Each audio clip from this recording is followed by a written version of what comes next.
My name is Bradley Irving, and I'm a doctor in London. This strange but true story began 3 years ago on a bright January morning. I was walking to the newspaper shop when I noticed something unusual in the dusty window. Half hidden among old toys and faded books sat a cloth doll with a painted face.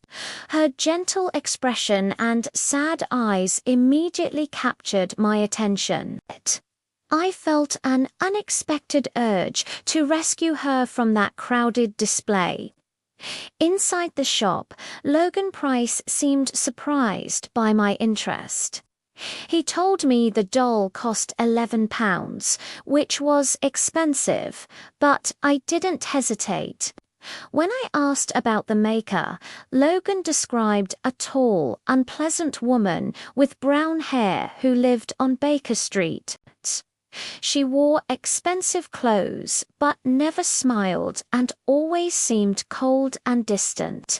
I couldn't understand how such a person could create something so beautiful.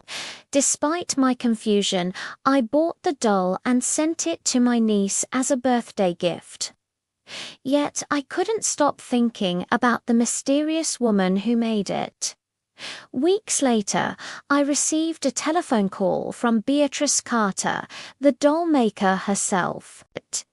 She needed a doctor for her niece and seemed more concerned about my fee than the patient's condition. Her harsh voice unsettled me, but I agreed to visit when I arrived at her shabby apartment on Baker Street. I was shocked by the contrast between the ugly surroundings and the exquisite dolls hanging everywhere. Beatrice was exactly as Logan had described, rough and unpleasant, yet somehow she created these beautiful treasures. Then I met Cynthia Waters. She was a pale young woman with dark eyes filled with pain and resignation. She sat in a small back room, surrounded by paints and colourful fabrics, the tools of her trade. Beatrice loudly announced that Cynthia had a twisted leg, and I saw the hurt in the girl's eyes. During my examination, I discovered something important. With proper treatment, I could straighten that leg. Cynthia could walk normally again. But when I mentioned this to Beatrice, she became furious and forbade me from giving Cynthia any hope. She threatened to find another doctor if I ever spoke of it again. Over several visits, I learned Cynthia's tragic story. When she was 14, a car crash killed her parents and left her badly injured. Beatrice, hoping for an inheritance, had taken her in. When she discovered there was little money, she turned cruel. For years, she told Cynthia that no man would ever love her because of her leg, that she would never marry or have children. Cynthia had come to believe these lies completely. She had lost all hope for a normal life.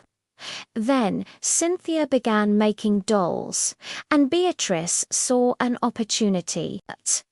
She realized these beautiful creations could earn money, so she forced Cynthia to work constantly from morning until night, creating doll after doll.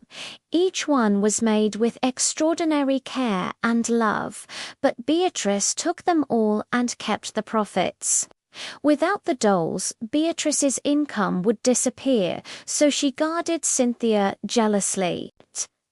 As I continued my visits, I saw that Cynthia was dying, but I couldn't determine why. She seemed afraid of her aunt, but fear alone wasn't killing her. I brought her books and chocolates and ordered her to rest. For a brief time, she improved and even smiled at me.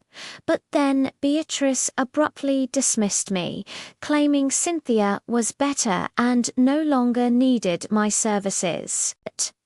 I saw new dolls in the corner, their beautiful faces now marked by something that looked like death itself.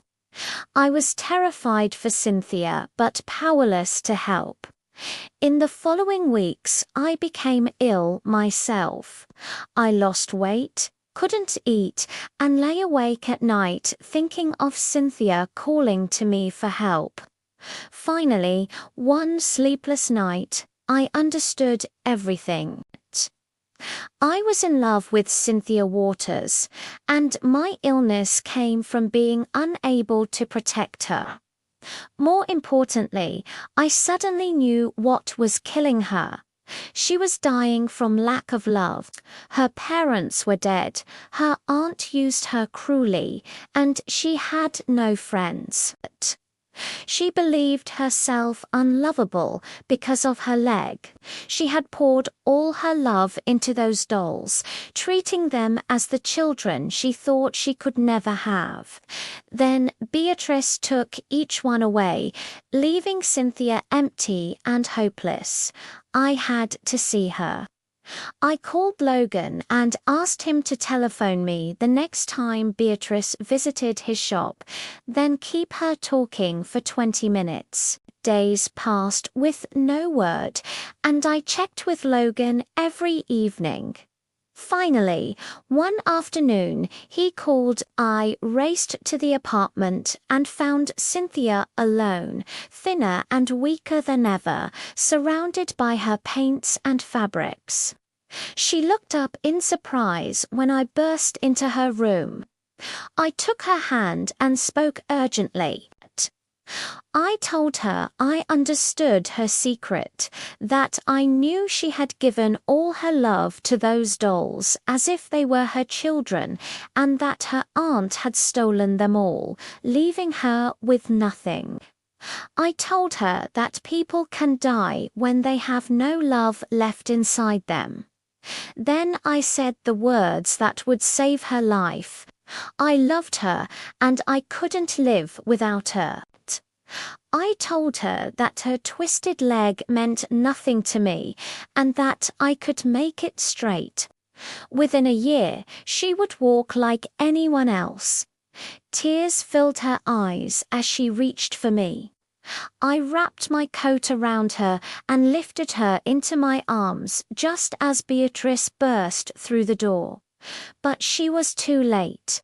She stood frozen, unable to speak, as I carried Cynthia past her down the stairs and out into the bright sunlight where children played in the streets.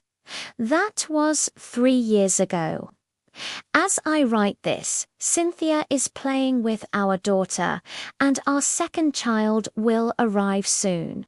She no longer makes dolls because she doesn't need to, but I will always be grateful for the day I fell in love with that beautiful doll in Logan's shop window. It led me to the woman I was meant to save, and who saved me in return.